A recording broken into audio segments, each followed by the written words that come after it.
بنی اسرائیل میں ایک بہت بڑا عابد تھا. عابد کہتے ہیں عبادت گزار کو، بڑی عبادت کرنے والا. اور اس علاقے میں اس کا بڑا شہرہ بھی تھا، لوگ اسے بڑے عابد کے نام سے پہچانتے تھے کہ بڑی عبادت کرتا ہے. وہاں پر 3 بھائی بھی رہتے تھے. وہ 3 بھائی اس عابد کی خدمت میں آئے اور آ کر عرض کی کہ ہمیں سفر درپیش ہے اور واپسی تک ہم تینوں جا رہے ہیں، تو ہماری ایک جوان بہن ہے، اس کا آپ خیال رکھیے گا. تو اس نے کہا کہ ایسا کیسے ہو سکتا ہے، تمہاری جوان بہن ہے، ہمارا پردہ ہے، فتنے کا خوف ہے، میں خیال نہیں رکھ سکتا. انہوں نے بڑی ریکویسٹ کی اور اس نے کہا ٹھیک ہے کہ میں تمہاری بہن کا خیال ایسے رکھوں گا کہ قریبی گھر میں اس کو ٹھہرا دو، اور میں کھانا جو ہے روزانہ اپنے عبادت خانے کے باہر رکھ دوں گا، بس میرا اتنا کام ہوگا. باقی وہ بہن تمہاری آئے کھانا لے کے چلے جائے، میرے سامنے نہ آئے. اب انہوں نے کہا ٹھیک ہے، آپ بس اتنا ہی خیال رکھ لیں، یہ کافی ہے. اب عابد نے کیا کیا کہ روزانہ کھانے کے وقت کھانا پیک کرتا اور اپنی عبادت گاہ کے باہر کھانا رکھ دیتا اور وہ اٹھا کر لے جاتی. اب کچھ دنوں کے بعد شیطان نے اس عبادت گزار بندے کے دل میں یہ خیال ڈالا کہ ذرا سوچو تو صحیح، جوان لڑکی اکیلی نکل کر تمہارے خانقاہ تک آتی ہے، بھائی بھی اس کے نہیں ہیں، تمہیں خیال رکھنے کو کہا ہے، ایسا کرو یہی کھانا تم اس کے گھر تک چھوڑ آیا کرو، وہ باہر رکھ دیا کرو، تم اس سے ملاقات مت کرنا، بس اس کے دروازے کے باہر تم کھانا رکھ کے آ جاؤ. اس نے کہا چلو ٹھیک ہے جناب. شیطان کا وسوسہ مانا، ایک سٹیپ آگے بڑھایا اور اب اس نے کھانا روزانہ اس لڑکی کے، اس دوشیزہ کے مکان کے باہر جا کر رکھنا شروع کر دیا.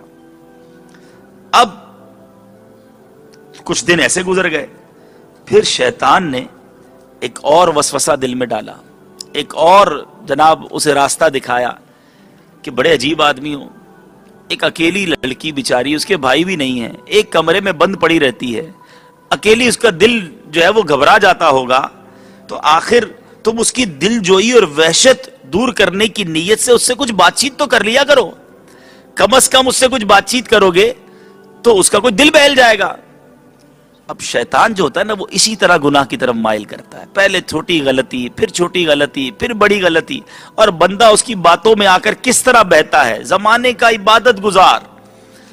اب جناب اس نے کیا کیا، اس نے کہا چلو لڑکی سے بات چیت کر لیتے ہیں. اب اس نے بات چیت شروع کی، طبیعت پوچھی، حال احوال پوچھا، روزانہ کھانا دینے جاتا، 2-4 جملوں کا تبادلہ. اب جب نامحرم عورت کی آواز سنی تو اب اس کی سریلی آواز نے مزید اس کو اکسایا. اور میرے پیارے اور محترم اسلامی بھائیوں، آخر کار یہ معاملہ بڑھتے بڑھتے وہاں تک پہنچا کہ وہ ہو گیا جو نہیں ہونا چاہیے تھا، بدکاری تک معاملہ پہنچ گیا. اب بھائی تو گئے ہوئے تھے کافی عرصے کے لیے، یہ معاملہ طول پکڑتا گیا یہاں تک کہ وہ لڑکی جو تھی وہ حاملہ ہو گئی، اس کے یہاں بچہ پیدا ہو گیا. اب شیطان نے پھر دل میں وسوسہ ڈالا کہ یہ تو نے کیا کر دیا، اب اس کے بھائی لوگ آئیں گے، وہ تو تجھے چھوڑیں گے نہیں، تو اب ایسا کرو کہ اگر اپنی عزت پیاری ہے تو اس بچے کو مار ڈالو. اب اس عابد نے اس نو مولود بچے کو مار ڈالا. اب جب بچے کو مارا تو پھر شیطان نے وسوسہ دل میں ڈالا کہ تو نے بچے کو تو مار دیا ہے، لڑکی تو یہ سارا منظر دیکھ رہی ہے، یہ اپنے بھائی کو بتا دے گی، اس کو بھی مار دو. اس عبادت گزار بندے نے اس لڑکی کو بھی مار ڈالا. اور اب کیا کیا، ان دونوں کو ایک مکان کے کونے میں گھڑا کھود کر دفن کر دیا، واپس اپنی خانقاہ میں آ کر بیٹھ گیا. اب بھائی واپس آئے اور آ کر کہا کہ جناب وہ ہماری بہن کہاں ہے، ہم آپ کے سپرد کر گئے تھے. تو اس نے کہا کہ آپ کی بہن بیمار ہو گئی تھی اور اس کے بعد فوت ہو گئی، ایک قبر پر لے گیا، کہا یہ اسی کی قبر ہے. بھائی لوگ روتے گئے، روتے روتے فاتحہ پڑھا اور وہ بھی گھر چلے گئے. یہ اپنے دل میں بڑا خوش کہ میں نے بیوقوف بنا دیا اور سارا معاملہ سیٹل ڈاؤن ہو گیا. پھر کیا ہوا میرے پیارے اسلامی بھائیوں، رات شیطان ایک مسافر کی صورت میں تینوں بھائیوں کے خوابوں میں آیا اور اس نے عابد کے تمام سیاہ کارنامے بیان کیے اور نشانی کے طور پر خواب ہی میں تینوں بھائیوں کو وہ قبر بھی دکھا دی کہ جہاں اس عابد نے اس کی بہن اور بچے کو دفن کیا تھا. اب جب تینوں صبح اٹھے, ایک دوسرے کو اپنا خواب سنایا, تو تینوں کو سیم ڈریم, ایک ہی جیسا خواب آیا تھا. تو کہا چلو جلدی چلتے ہیں, اس قبر کو کھودتے ہیں. اب جب قبر کو کھودا گیا تو وہاں بہن اور بچے کی ذبح شدہ لاش دریافت ہوئی. وہ تینوں عابد پر چڑھ دوڑے اور اس نے اقبال جرم بھی کر لیا. انہوں نے بادشاہ کے دربار میں عابد کا جو ہے وہ مقدمہ پیش کیا. بادشاہ کے حکم پر عابد کو اس عبادت خانے سے گھسیٹ کر نکالا گیا. اس کی عزت کا کیا حال ہوا ہوگا. اور اسے سولی کی طرف لے جایا گیا, پھانسی گھاٹ پر لے جایا گیا. شیطان نے اسی پر بس نہ کیا. اب شیطان پھانسی گھاٹ پر اس عابد کے پاس آ کر کہتا ہے کہ اگر تو میری بات مان لے تو میں تجھے پھانسی سے بچا سکتا ہوں. مرتا کیا نہ کرتا. کہا بتاؤ کیا کہنا چاہتے ہو. کہا تم خدا کا انکار کر دو, تم مذہب اسلام سے اپنے آپ کو خارج کر دو, میں تمہیں بچا لوں گا. اس عابد نے کہا میں خدا کا انکار کرتا ہوں اور کافر ہوتا ہوں. اب شیطان یکدم غائب ہو گیا اور سپاہیوں نے اس کا سر قلم کر دیا. جو مرد اجنبی عورت کو قصدن ڈیلیبریٹلی بلا ضرورت دیکھے اس پر بھی لعنت ہے, اور جو عورت قصدن بلا ضرورت اجنبی مرد کو اپنا آپ دکھائے اس پر بھی لعنت ہے. اپنا آپ دکھانے والے پر بھی لعنت اور دیکھنے والے پر بھی لعنت ہے. میرے آقا علیہ الصلوۃ والسلام کا ارشاد عبرت بنیاد ہے, اپنی ران مت کھولو اور کسی کی ران نہ دیکھو, خواہ وہ زندہ ہو یا مردہ. مرد کی بھی ران جو ہے نا, یاد رکھے, مرد کا ستر عورت کیا, عورت کو تو دیکھ ہی نہیں سکتے. مرد کو اپنی ران کسی کو دکھانا یا اس حصے کو دکھانا یا کسی کے دیکھنا. اب وہ سوئمنگ پول پہ جانے والے اور اس طرح کے فٹ بال کے ہاکی کے میچز کھیلنے کھلانے دیکھنے والے ذرا غور کریں کہ یہ بد نگاہی جہنم میں جانے والا کام ہے. میرے پیارے اور محترم اسلامی بھائیوں, آئیے میں آپ کو چند عذابات سناتا ہوں کہ جو شخص یہ بے حیائی کرتے ہیں, بے حیائی کے کام کرتے ہیں, ان کا کیا بنے گا. کچھ لوگوں کی عادت ہوتی ہے بری باتیں کرنے میں بڑے ماسٹر ہوتے ہیں. میسیجز کریں گے, لطیفے سنائیں گے, سارے دوست جمع ہو جائیں گے اس کے گرد, اور یہ جناب بڑا اپنے آپ کو کچھ سمجھنے لگے گا کہ میری تو دیکھو یار ساری محفل میں جماتا ہوں, میرے پاس ایسی ایسی جناب باتیں ہوتی ہیں. اب تو ایک اور برائی کی طرف میں نے انشاءاللہ آپ کو اس کی طرف بھی جھنجھوڑنا ہے کہ پیارے آقا علیہ الصلوۃ والسلام فرماتے ہیں اس شخص پر جنت حرام ہے. سارے دوستوں میں مقبول ہو جاؤں اور جنت میں ہی نہ جا سکوں تو کیا فائدہ ایسی مقبولیت کا. میرے آقا فرماتے ہیں اس پر جنت حرام ہے جو فحش گوئی یعنی بے حیائی کی بات سے کام لیتا ہے. اے بات بات پر گالیاں نکالنے والوں, پتہ نہیں کیا کیا نہیں بولتے, آج شرم نہیں آتی, اور ان کی گالیوں کی وجہ سے آج بچے بچے کی زبان پر گالی ہے. ہم کس طرح تربیت کر رہے ہیں. باپ اپنے بچے کے سامنے گالیاں نکالتا ہے اور کہتا ہے میرا بچہ تمیز والا بن جائے. آج کوئی سوچتا ہی نہیں کہ یہ زبان رب نے دی کس لیے ہے, بری باتیں کرنے کے لیے. یہ اللہ کی وہ نعمت ہے کہ جس سے ذکر کریں تو بندہ کتنی نعمتیں کما سکتا ہے. کہیے سبحان اللہ, ذرا زور سے کہیے سبحان اللہ, کہیے الحمدللہ, کہیے اللہ اکبر, کہیے لا الہ الا اللہ.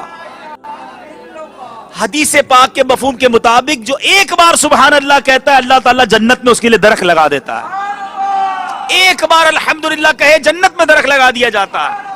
ایک بار اللہ اکبر کہے جنت میں درخت لگا دیا جاتا ہے. کہے لا الہ الا اللہ جنت میں درخت لگا دیا جاتا ہے. مجھے بتاؤ یار کتنے سیکنڈ لگے یہ فضول باتیں کر کے, فحش باتیں کر کے اپنے نامہ اعمال میں نے سب کچھ لکھوا لیا. اگر اس کی جگہ میں اللہ کا ذکر کر لیتا جنت میں درخت لگ جاتے, رب کی رضا حاصل ہو جاتی, نامہ اعمال میں نیکیاں لکھ دی جاتی. مگر یہ وقت ضائع کرنے کا شوق. سنیے, منقول ہے کہ 4 طرح کے جہنمی کو جو کھولتے پانی اور آگ کے درمیان بھاگتے پھرتے ہوں گے, ہلاکت مانگتے ہوں گے کہ مر جائیں ہم, ان میں سے ایک وہ شخص کے اس کے منہ سے پیپ اور خون بہتے ہوں گے. جہنمی کہیں گے اس بدبخت کو کیا ہوا, یہ ہماری تکلیف میں بھی اضافہ کیے دیتا ہے. یعنی جہنمی کہیں گے ہماری تکلیف میں بھی بڑھاوا کر رہا ہے. تو کہا جائے گا یہ بدبخت خبیث اور بری بات کی طرف متوجہ ہو کر اس سے لذت اٹھاتا تھا, جیسے کہ جماع کی باتوں سے, مرد و عورت کے تعلقات کی باتوں سے لطف اٹھاتا تھا. لوگوں کو سناتا ہوگا, خود کرتا ہوگا. کہاں جائیں گے وہ لوگ جو اس طرح کی باتوں میں ہی زندگی گزارتے ہیں؟ نہیں نہیں میرے پیارے اسلامی بھائیوں, ہم آقا کے امتی ہیں. ہماری زبان اس لیے نہیں کہ ہم یہ بری باتیں کریں. اے میرے پیارے اور محترم اسلامی بھائیوں اور مدنی چینل کے ناظرین, سنیے حضرت سیدنا ابراہیم بن میسرہ فرماتے ہیں فحش کلامی یعنی بے حیائی کی باتیں کرنے والا قیامت کے دن کتے کی شکل میں آئے گا. کیا سوچ سکتے ہیں آپ کہ قیامت کے دن کتے کی شکل میں اٹھایا جائے؟ کیوں کہ وہ فحش باتیں کرتا تھا. نہیں نہیں میرے پیارے اور محترم اسلامی بھائیوں, ہم آقا کے امتی ہیں. ہمیں نبی پاک صلی اللہ علیہ وسلم کے صدقے نیک لوگوں کے ساتھ اٹھنا ہے. اے میرے پیارے اور محترم اسلامی بھائیوں, یہ بات تو ہوئی بری بات سننے اور بری بات کرنے والے کے لیے. اب آئیے جو بے حیائی کی باتیں دیکھتا ہے, جو بد نگاہی کرتا ہے, جو آنکھوں سے دیکھتا ہے, سنیے حضرت علامہ عبد الغنی نابلسی فرماتے ہیں, آج بہت سارے لوگ ملتے ہیں ہمارا حافظہ بڑا کمزور ہے, یاد نہیں رہتا. حضرت دعا کر دیں حافظہ مضبوط ہو جائے. سنیے حضرت علامہ عبد الغنی نابلسی فرماتے ہیں الکشف والبیان فیما یتعلق بالنسیان, اور اس کے صفحے 27 تا 32 پر حافظہ کمزور کرنے والے جو اسباب تحریر فرمائے ان میں یہ بھی ہے اپنا اور غیر کا ستر دیکھنے سے تنگ دستی آتی اور حافظہ کمزور ہوتا ہے. یعنی اپنا ستر بھی نہ دیکھا کرے. تو جو لوگ دوسروں کے ستر دیکھتے ہیں, بے حیائی کے سین دیکھتے ہیں, فلمیں, ڈرامے اور میوزک کے ان پروگراموں میں جا کر اپنی آنکھوں کو حرام سے بھرتے ہیں, ان کا حافظہ کیسے مضبوط رہے گا؟ اے میرے پیارے اور محترم اسلامی بھائیوں, میرے آقا کیسے با حیا. روایتوں میں آتا ہے نبی پاک صلی اللہ علیہ وسلم جس طرح ایک کنواری لڑکی شرماتی ہے نا, میرے آقا ایسے با حیا تھے. نبی پاک کی ایک سنت بتاتا ہوں. میرے آقا علیہ الصلوۃ والسلام جب قضائے حاجت کا ارادہ فرماتے تو اس وقت تک مبارک کپڑا اوپر نہ اٹھاتے جب تک زمین کے قریب نہ ہو جاتے. یعنی ایسے حیا والے آقا. اعلیٰ حضرت لکھتے ہیں نا, یا الہی رنگ لائیں جب میری بے باکیاں, ان کی نیچی نیچی نظروں کی حیا کا ساتھ ہو. میرے آقا بڑے با حیا, اور آج آقا کا امتی ہو کر بے حیائی کے کام کرے. سیدنا ابو ہریرہ رضی اللہ تعالیٰ عنہ سے روایت ہے کہ اللہ کے نبی مکی مدنی صلی اللہ تعالی وسلم فرماتے ہیں آنکھوں کا زنا بد نگاہی ہے. کچھ لوگ سمجھتے ہیں ہم بدکاری تو کرتے نہیں, صرف دیکھتے ہیں. آنکھوں کا زنا یہ بد نگاہی ہے. اور میرے پیارے اور محترم اسلامی بھائیوں, عورت کے محاسن یعنی خوبیاں مثلاً ابھار وغیرہ کو دیکھنا ابلیس کے تیروں میں سے ایک زہریلا تیر ہے. جس نے نام محرم سے آنکھ کی حفاظت نہ کی, بروز قیامت اس کی آنکھ میں جہنم کی سلائی پھیر دی جائے گی. کبھی سرما لگاتے ہیں, ہاتھ کانپ رہا ہوتا ہے, یار کہیں غلطی سے غلط نہ لگ جائے. بڑی نازک ہوتی ہے ہماری آنکھ. کبھی ذرہ چلا جائے, آپ بائک چلاتے ہوں گے, بائک چلاتے چلاتے کوئی ذرہ چلا جائے, چیخ نکل جاتی ہے انسان کی. ذرا سوچئے میرے پیارے اسلام بھائیو, آگ کی سلائی جس کی آنکھ میں پھیری جائے گی اس کا بنے گا کیا؟ اسی طرح روایتوں میں آتا ہے جو کانوں کو حرام سے پور کرتا ہے.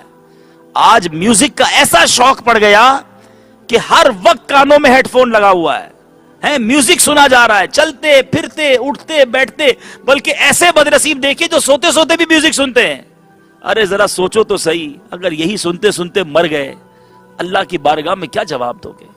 اے میرے پیارے اسلامی بھائیوں, رب نے اس لیے کان نہیں دیے, زبان اس لیے نہیں دی, آنکھ اس لیے نہیں دی کہ ہم ان برے کاموں میں اس کو صرف کریں. ارے زبان اس لیے دی کہ قرآن پاک کی تلاوت کریں, درود و سلام پڑھیں, ذکر و اذکار کریں, لوگوں کو نیکی کی دعوت دیں. یہ آنکھیں اس لیے نہیں دی کہ بے پردہ ان گندی لڑکیوں اور عورتوں کو دیکھیں, ان فلمیں ڈراموں کو دیکھیں. دیکھنا ہے تو محبت سے اپنے والدین کو دیکھیں، اپنے پیر و مرشد کا دیدار کریں، اللہ کے نیک بندوں کی زیارت کریں، مزارات اولیاء کی زیارت کریں، اللہ دکھائے تو کعبے اور مدینے کی زیارت کریں۔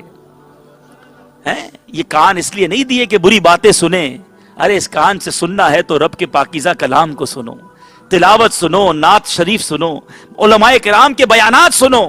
کبھی سوچا اگر ہم اندھے ہوتے تو؟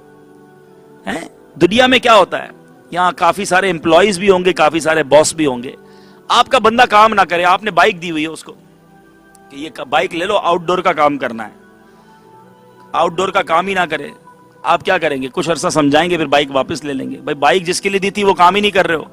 آنکھ دی ہے ہمیں اللہ تعالیٰ نے اپنی عبادت کے لیے، ہونا تو یہ چاہیے تھا میری آنکھ حرام دیکھتی میں اندھا ہو جاتا، ہونا تو یہ چاہیے تھا کان حرام سنتا اور بہرا ہو جاتا، زبان جب جھوٹ غیبت اور جناب فحش بات کرتا بندہ گونگا ہو جاتا، اللہ واپس لے لیتا۔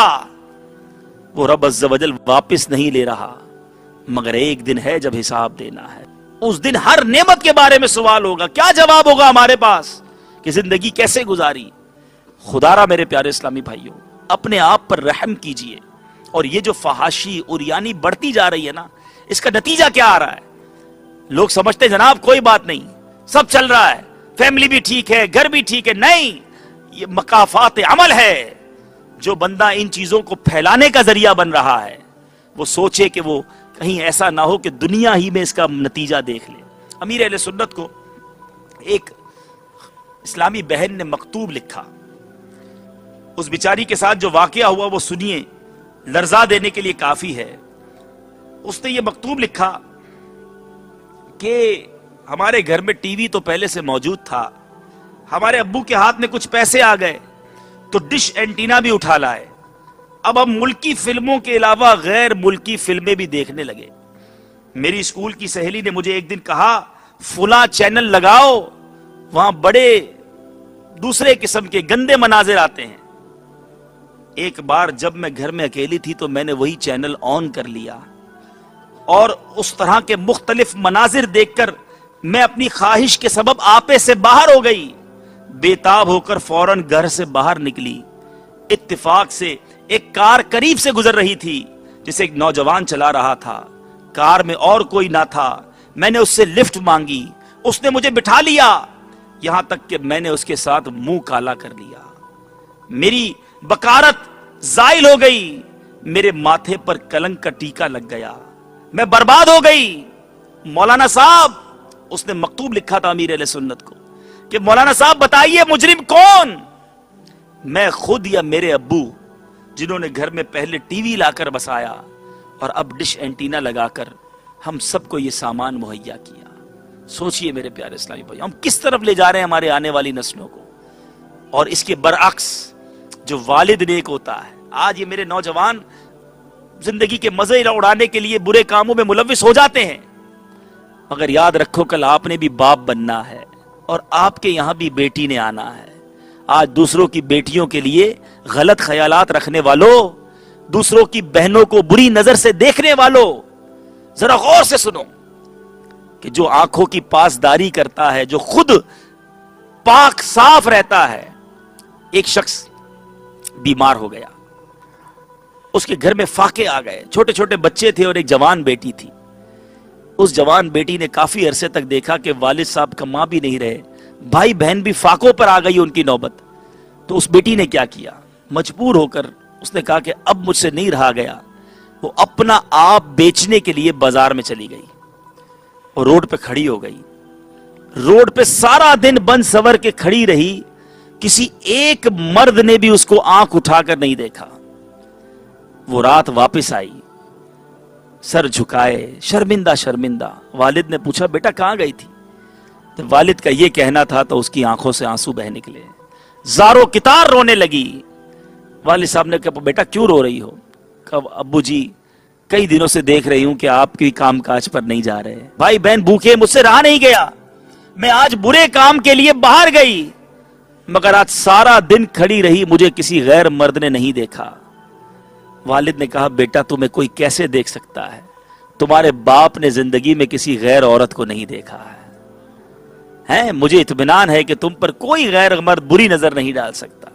تو یاد رکھیے میرے پیارے اسلامی بھائیوں، ماں باپ کی نیکی جو ہے نا وہ اولاد کے لیے برکت کا باعث ہوتی ہے، اور ماں باپ کی برائیاں، ماں باپ کی خطائیں، ماں باپ کے وہ بیج بونا کہ جو گناہوں کے بیج ہوں وہ دنیا ہی میں اس کا پھل پالیں گے. کہ ایسی چیزوں کی اشاعت کرنا، ایسی سی ڈیز کو بیچنا کہ جن کے ذریعے گناہ جاریہ ہوتا ہو. آپ سوچے تو صحیح، دو طرح کے عمل ہوتے ہیں، کنٹینیو ریوارڈ ثواب جاریہ یا گناہ جاریہ.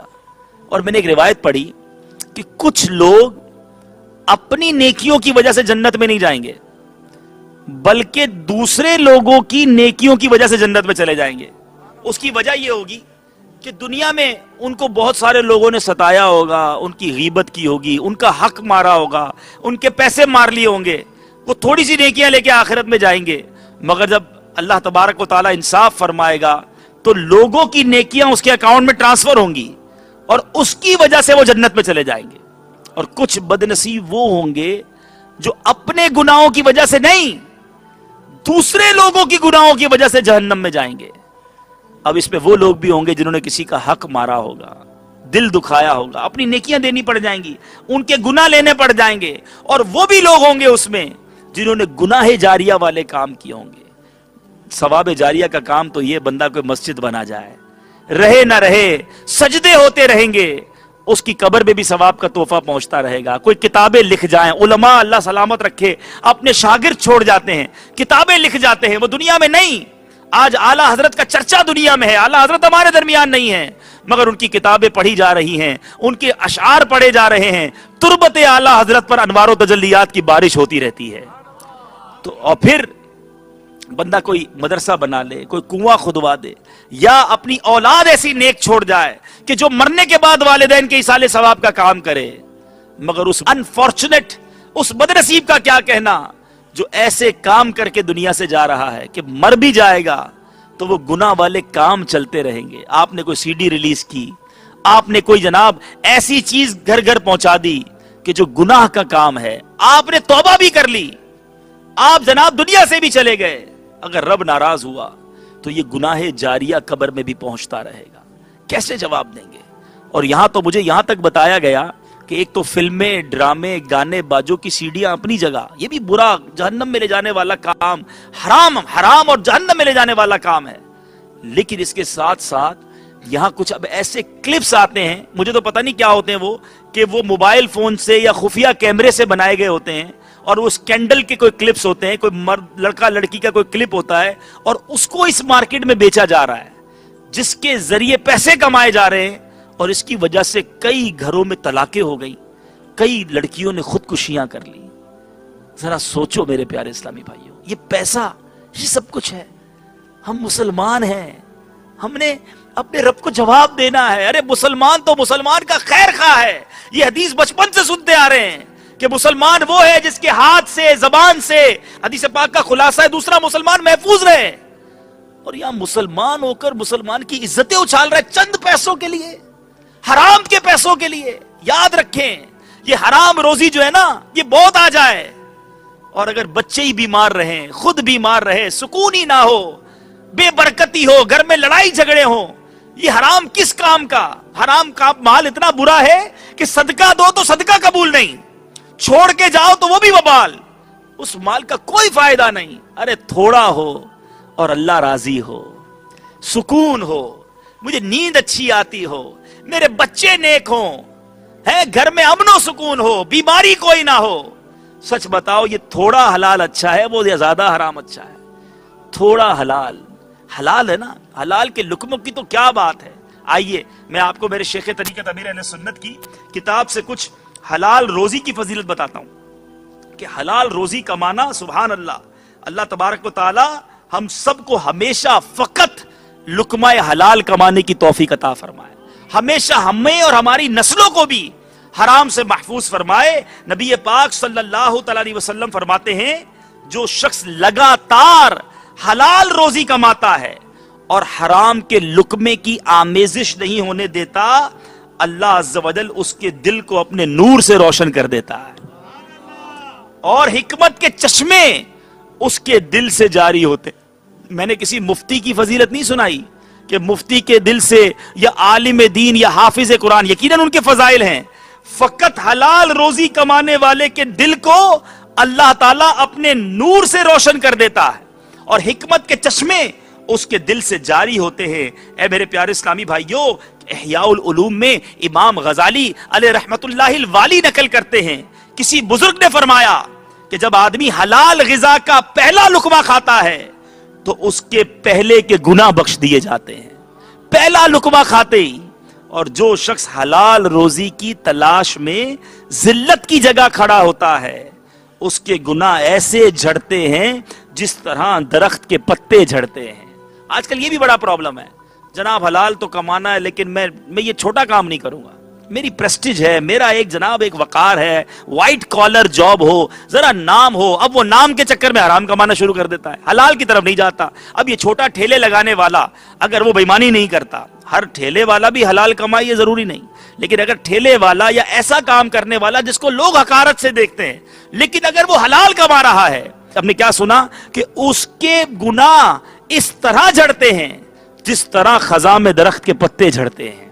تو حلال حلال اور فقط حلال کمانا ہے. میرے پیارے اور محترم اسلامی بھائیوں، حضرت سیدنا سفیان ثوری فرماتے ہیں جو مال حرام سے صدقہ دیتا ہے اور خیرات کرتا ہے. یہاں ایک اور شیطان، میں نے کہا نا شیطان کے وار بہت سارے ہیں. وہ مطمئن کیسے کرتا ہے؟ کوئی بات نہیں یار، حرام کام کر رہے ہو، ذرا غریبوں کی مدد بھی کر دیا کرو. ہم تو ہر سال حج بھی کرتے ہیں، عمرہ بھی کر لیتے ہیں. میں جناب ٹھیک ہے غلط کام کرتا ہوں، مجھے پتا ہے، لیکن میرے رشتہ داروں کو میں بڑا تقسیم کرتا ہوں، وہ مسجد بھی میں نے بنائی ہے. اب شیطان اسے یہ تھپکی دیتا ہے، کوئی بات نہیں، بیلنس کر رہا ہے، تو ادھر سے غلط کما رہا ہے، ادھر سے صحیح خرچ کر رہا ہے، معاملہ ٹھیک ہو جائے گا. نہیں ٹھیک ہونا، یاد رکھیے میرے پیارے اور محترم اسلامی بھائیوں. کیا فرمایا حضرت سفیان ثوری؟ فرماتے جو حرام کمائے اور اس سے صدقہ دیتا ہے اور خیرات کرتا ہے، ایسے شخص کی مثال ہے جو ناپاک کپڑے کو پیشاب سے دھوتا ہے. پیشاب سے دھونے سے کپڑا پاک ہوگا؟ نہیں، کیونکہ کپڑا اور بھی پلید ہو جائے گا. نبی پاک صلی اللہ علیہ وسلم فرماتے، سنو سنو، اس نبی کی بات کر رہا ہوں جس کا کلمہ میں نے اور آپ نے پڑھا ہے. میرے آقا فرماتے ہیں جو انسان مال حرام کماتا ہے پھر صدقہ کرتا ہے اس سے قبول نہیں کیا جائے گا، اور اس سے خرچ کرے گا اس میں برکت نہیں دی جائے گی، اور اسے اپنے پیچھے چھوڑے گا تو یہ اس کے لیے دوزخ کا زادہ راہ ہوگا. نہ صدقہ قبول، نہ خرچ میں برکت، پیچھے چھوڑے تو دوزخ کا زادہ راہ. ارے کس کام کا ہے یہ مال حرام؟ آج لوگ کہتے ہیں دعا قبول نہیں ہوتی. حضرت دعائیں مانگ مانگ کے تھک گئے، ہماری دعا قبول نہیں ہوتی. سنو، حضرت موسیٰ کلیم اللہ کے نبی ہیں، انہوں نے ایک شخص کو دیکھا بڑی گریہ وزاری کے ساتھ، بڑی رقت کے ساتھ اللہ کی بارگاہ میں دعا مانگ رہا ہے. آپ نے بارگاہ خداوندی میں عرض کی، اے اللہ، اتنی گریہ وزاری سے، اتنا رو رو کے دعا مانگ رہا ہے، اس بندے کی دعا قبول کیوں نہیں فرماتا؟ رب عز و جل نے فرمایا، اے موسیٰ، اگر یہ شخص اتنا روئے، غور سے سنیے، توجہ میری طرف رکھیں، فرمایا اگر یہ شخص اتنا روئے کہ اپنے آپ کو ہلاک کر ڈالے اور اپنا ہاتھ اتنا اٹھائے کہ ہاتھ آسمان تک پہنچا دے، یعنی اتنا گریہ وزاری کے ساتھ بھی دعا کرے، تب بھی میں اس کی دعا قبول نہیں کروں گا. عرض کی کیوں مولا؟ کیوں؟ فرمایا کیونکہ اس کے پیٹ میں حرام ہے، اس کی پشت پر حرام ہے، اس کے گھر میں حرام ہے. حرام کمانے والا سوچے، ایک دن مرنا ہے، آخر موت ہے، کر لے جو کرنا ہے، آخر موت ہے. یہ حرام مال برباد کر دے گا ہمیں. آج ہمت کیجئے. لوگ کہتے ہیں جناب، چونکہ ہمارا سفر رہتا ہے، کئی ملکوں میں بھی لوگ ملتے ہیں، کہتے ہیں حرام چھوڑیں گے تو بچوں کا کیا ہوگا؟ جناب بڑا لگا بندہ کاروبار ہے، ہم بھی سمجھتے ہیں سود کا کام نہیں کرنا چاہیے، اللہ سے جنگ ہے، مگر پھنس گئے ہیں. رشوت کے بغیر ہمارا گزارا ہوتا نہیں، ملاوٹ کرنے کے بغیر مشکل ہو گئی ہے. اب یہ فلمیں، ڈرامے، گانے باجے کا بڑا سیٹ بزنس ہے، بڑی اگرائی لینی ہے، بہت ساری ہماری جناب کریڈٹ ڈیبٹ کے معاملات ہیں. ہم بھی سمجھتے ہیں کام ٹھیک نہیں ہے، لیکن کوئی پہلے اچھا کام مل جائے پھر چھوڑ دیں گے. جناب آپ بتائیں گھر کا کیا کریں گے؟ بچوں کا کیا ہوگا؟ میں صرف ایک سوال آپ سے کروں گا، رزق دینے والا کون ہے؟ ذرا زور سے بولیں. اور بچپن سے سنتے آ رہے ہیں دانے دانے پہ لکھا ہے کھانے والے کا نام. ٹھیک ہے جناب, میرا رزق تو لکھا ہوا ہے, بھی یاد رکھیے گا, یہ ادھر بٹھا لیں کہ جو مجھے ملنا ہے نا وہ کوئی روک نہیں سکتا, اور جو نہیں ملنا وہ کوئی دے نہیں سکتا. ٹھیک ہے, اب یہ ہمارے اوپر ہے ہم کیسے حاصل کرتے ہیں. ایک واقعے سے مزید سمجھ آ جائے گی. مولا علی کرم اللہ تعالی وجہ الکریم ایک بار ایک مسجد میں گئے نماز پڑھنے. آپ نے ایک لباس پہنا ہوا تھا, آپ نے وہی لباس اتار کر ایک شخص کو پکڑایا کہ اس کو پکڑو سنبھالو میں نماز پڑھ کے آتا ہوں. آپ نماز پڑھ کے واپس آئے, وہ بندہ غائب, لباس چوری کر کے چلا گیا. مولا علی کرم اللہ تعالی وجہ الکریم کو بڑا دکھ ہوا, میرا لباس چوری کر کے چلا گیا. اچھا تھوڑا آگے گئے تو وہی لباس ایک دکان پر رکھا نظر آیا. آپ حیران ہو گئے, اس سے پوچھا یہ کہاں سے لیا؟ اس نے کہا ابھی ابھی ایک بندہ آیا تھا اور وہ بیچ کے گیا ہے. اچھا کتنے میں بیچا؟ کہا 2 دینار میں. آپ نے فرمایا اللہ تعالیٰ نے اس کے لیے 2 دینار حلال کے رکھے تھے. فرمایا میری نیت تھی کہ میں مسجد سے واپس آؤں گا تو اس کو 2 دینار انعام میں دوں گا. حلال 2 دینار میری نیت تھی اس کو دینے کی, اس کے نصیب میں تھے. اب ہمارے نصیب میں لکھا ہے جو ملنا ہے, اب ہمارے اوپر ہے کہ ہم اس کو حلال ذریعے سے کما لیں یا حرام ذریعے سے کمائیں. یہ اب ہمارے اوپر ہے. تو وہ لوگ جو یہ سوچتے ہیں کہ میں حرام کام چھوڑوں گا تو بنے گا کیا, ان سے ایک ہی سوال ہے کہ جب رزق دینے والا رب ہے, آج میں اس کی نافرمانی کر رہا ہوں, وہ رزق دے رہا ہے, جب اس کی فرما برداری کروں گا تو کیا وہ رزق روک لے گا؟ یہ عقل میں آنے والی بات ہے کہ آج اسے ناراض کر رہا ہوں, رزق مل رہا ہے, اور جناب میں اسے راضی کرنے کی کوشش کروں گا, ارے وہ تو غیب کے خزانے کھول دے گا. اب آگے تو بڑھیے, آپ ہمت تو کیجئے, آپ اللہ تبارک و تعالیٰ کی رضا کے لیے حلال کی طرف قدم تو بڑھائیے, پھر دیکھیں کیسے غیب کے خزانے کھلتے ہیں. اور یاد رکھیں حلال تھوڑا بھی ہونا وہ پرسکون ہوتا ہے, وہ اس کا مزہ ہی اور ہے. جیسے میں نے پڑھا کتاب میں آپ کو پڑھ کر سنایا کہ ہر لقمہ انشاءاللہ آپ کے دل میں نور داخل کرے گا. اور اب خاص طور پہ جو یہ کلپس والا معاملہ ہے, خدا نہ خواستہ اگر کوئی میرا بھائی اس میں ملوث ہے, ارے چاہے کروڑوں روپے کیوں نہ ملتے ہوں, ارے وہ ٹھوکر سے ٹھکرا دو جو کسی مسلمان کی عزتوں کو اچھالنے کے لیے ہو. یاد رکھیے, میں چند احادیث آخر میں آپ کو سناتا ہوں. نبی پاک صلی اللہ تعالی علیہ وسلم فرماتے ہیں کہ جو شخص اپنے بھائی کا عیب دیکھ کر اس کی پردہ پوشی کر دے تو وہ جنت میں داخل کر دیا جائے گا. کسی کا عیب دیکھے, ارے ہم تو عیب دیکھے تو چین نہیں آتا, تلاش ہی ہوتی ہے پتا چل جائے کوئی بات اس کی, نا پتا چلا اس نے یہ کر دیا ہے, اور میسج چلنا شروع ہو جاتے ہیں, ہاں اس نے یہ کر دیا. جیسے ہی کسی کا عیب پتا چلا, ارے اب مزہ آئے گا, اب فلم چڑھائیں گے, اب خیر نہیں اس کی. ذرا سوچے میرے پیارے اسلامی بھائیوں, ہم عیب اچھالنے کے لیے نہیں آئے. اسی مسلمان کا عیب دیکھے, پردہ پوشی کر دے, اسے جنت کی بشارت دی جا رہی ہے. میرے آقا علیہ الصلوۃ والسلام کا فرمان عالی شان ہے, جو کسی مسلمان کی عیب پوشی کرے تو خدائے ستار عز و جل قیامت کے روز اس کی عیب پوشی فرمائے گا. ذرا سوچو میرے پیارے اسلام, آج جو لوگوں کے عیب اچھالتے ہیں, کسی طرح کلپ مل جائے, کسی طرح کوئی سکینڈل مل جائے, کسی طرح کوئی بتا چل جائے بات, اور میں اس کو جناب عام کر دوں. میرے آقا نے فرمایا جو لوگوں کے عیب چھپائے گا اللہ تعالیٰ اس کے بھی عیب چھپا دے گا. اب بتاؤ, اگر میں آج لوگوں کے عیب اچھال رہا ہوں اور اگر دنیا ہی میں میرے عیبوں سے پردہ اٹھ گیا تو پھر ہم تو کسی کو منہ دکھانے جیسے نہ رہیں گے. ارے اس آقا کے غلام ہیں, ہم اس آقا کے غلام ہیں جو عیب جانتے ہوئے بھی غلاموں کی پردہ پوشی فرماتے ہیں.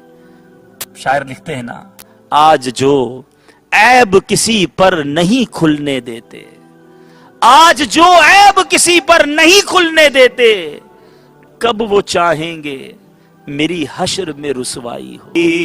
حیا کا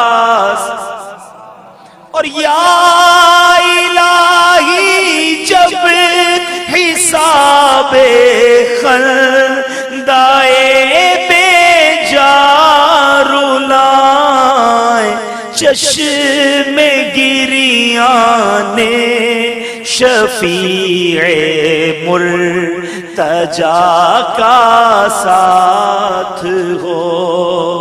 جب پڑے مشکل شہ مشکل کشا کا ساتھ ہو. تو اے میرے پیارے اسلامی بھائیوں، اے میرے پیارے اسلامی بھائیوں، آپ کو محسوس ہو رہا ہوگا کہ یہ ہمارے ہی علاقے میں آ کر، ہمارے ہی پلازا میں آ کر، ہمارے ہی بزنس پر، ہمارے ہی کام پر بات کر رہا ہے. واقعی میں یہی کرنے آیا ہوں.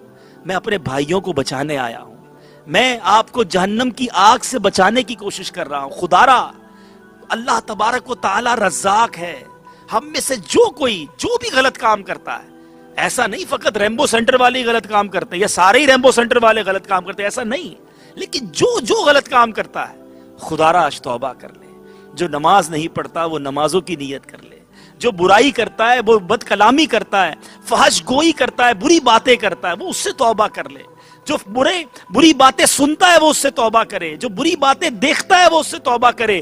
جو حرام کماتا ہے وہ اس سے توبہ کرے. کیونکہ ہم نے بس بہت تھوڑے دن رہ گئے ہیں. یہ آپ کے سامنے جنازے اٹھتے ہیں، کبھی یہ خیال نہیں آتا کہ میرا بھی جنازہ اٹھے گا، میرے بارے میں بھی اعلان ہوگا کہ انتقال ہو گیا. یاد رکھیں، ہم دنیا میں تو ترتیب وار آئے نا. پہلے ہمارے پردادا آئے، پھر دادا آئے، پھر والد صاحب آئے، اب پھر میں آیا، اب میرے بچے آئے. لیکن اٹس ناٹ کمپلسری کہ ہم ترتیب وار ہی جائیں گے کہ پہلے والد صاحب کا، دادا کا انتقال ہوگا، پھر والد صاحب، پھر میری، پھر میرے بچے کی. نہیں، آپ نے دیکھا ہوگا جوان بچے کی لاش کو بوڑھا باپ کاندھا دے رہا ہوتا ہے. تو کیا میں اور آپ نہیں جا سکتے؟ اور جب جائیں گے تو اپنی کرنی کا پھل بھگتنا پڑے گا. عقل مند وہی ہے کہ جو جانے سے پہلے، اس سفر سے پہلے وہاں کے سوالات کی تیاری کر لے. توبہ کر لیجئے. اے میرے پیارے اسلامی بھائیوں، بعض اوقات شیطان جو ہے نا، وہ یہ ذہن دیتا ہے یار اتنے گناہ کر لیے، اتنی برائیاں کر لی، اب توبہ کیسے ہوگی؟ نہیں، اللہ کی بارگاہ میں گناہگار کی توبہ مقبول ہے، چاہے کیسا ہی گناہگار کیوں نہ ہو. آئیے رب کی رحمت کس طرح اپنے بندوں کو پکارتی ہے سنیے اور جھومتے چلے جائیے. یہاں بہت سارے نوجوان بیٹھے ہیں. جب نوجوان توبہ کرتا ہے نا تو رب کی رحمت کیسے جوش مارتی ہے سنیے. منقول ہے کہ جب کوئی نوجوان اپنے مالک عز و جل کی بارگاہ میں توبہ کرتا ہے تو فرشتے ایک دوسرے کو خوشخبریاں دیتے ہیں. دیگر فرشتے پوچھتے ہیں کیا ہوا؟ تو ان کو کہا جاتا ہے کہ ایک نوجوان نے خواب غفلت سے بیدار ہو کر اپنے پروردگار کی بارگاہ میں توبہ کر لی ہے. پھر ایک اعلان کرنے والا اعلان کرتا ہے اس نوجوان کی توبہ کے استقبال میں جنتوں کو سجا دو. منقول ہے جب کوئی نوجوان گناہوں کی وجہ سے روتا ہے اور اپنے مالک و محبوب حقیقی کی بارگاہ میں اپنی خطاؤں کا اعتراف کرتے ہوئے کہتا ہے یا اللہ عز و جل میں نے برائی کی. اللہ عز و جل ارشاد فرماتا ہے میں نے پردہ پوشی کی. بندہ عرض کرتا ہے میں نادم ہوں. جواب ملتا ہے میں جانتا ہوں. پھر عرض کرتا ہے میں توبہ کرتا ہوں. جواب آتا ہے میں قبول کرتا ہوں. اے نوجوان سنو میرے رب کی رحمت کا اعلان سنو. ارشاد ہوتا ہے جب تو توبہ کر کے توڑ ڈالے تو ہماری طرف رجوع لانے سے حیا نہ کرنا. آج دنیا میں کسی کو ایک بار ستاؤ، تکلیف دو، معافی مانگ لے، دوبارہ تکلیف دو، پھر معافی مانگ لے. اب تیسری بار جب اگر غلطی ہو جائے تو بندہ معافی مانگنے بھی نہیں جاتا کہ کس منہ سے معافی مانگوں. مگر رب کے اس اعلان کو تو سنیے. رب خود فرماتا ہے توبہ کر لی نا، پھر گناہ ہو جائے تو میری طرف رجوع لانے میں حیا نہ کرنا. جب دوسری مرتبہ توڑ دے تو تیسری مرتبہ ہماری بارگاہ میں حاضر ہونے سے شرمندگی تجھے نہ روکے. اور جب تیسری مرتبہ بھی تو توڑ دے تو چوتھی مرتبہ بھی میری بارگاہ میں لوٹ آنا. کیسا کریم مولا ہے جو بلا رہا ہے، اس کی رحمت پکار رہی ہے، اور یہ بندہ ہے جو اپنے رب کی بارگاہ میں سر کو نہیں جھکاتا. سنیے آگے ارشاد ہوتا ہے کیونکہ میں ایسا جواد ہوں جو بخل نہیں کرتا، میں ایسا حلیم ہوں جو جلد بازی نہیں کرتا، میں ہی نافرمانوں کی پردہ پوشی کرتا اور تائبین